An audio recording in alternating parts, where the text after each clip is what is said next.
ನಮ್ಮ ಬಳಿ ಹಣವಿರಬೇಕು, ಅಭಿವೃದ್ಧಿಗೆ ಬರಬೇಕು ಎಂದು ನಾವು ಆಲೋಚಿಸುತ್ತೀರಿ.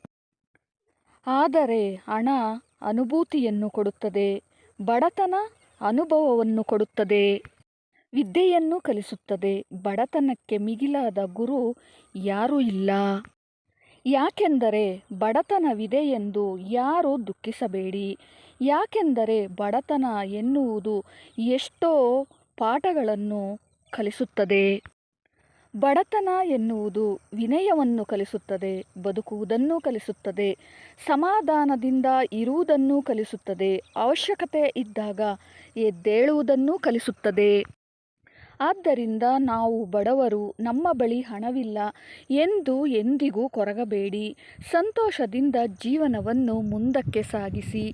ಸ್ನೇಹಿತರೆ, ಈ ವಿಡಿಯೋ ಇಷ್ಟವಾದರೆ ಲೈಕ್ ಮಾಡಿ, ಶೇರ್ ಮಾಡಿ, ಸಬ್ಸ್ಕ್ರೈಬ್ ಮಾಡಿಕೊಳ್ಳಿ.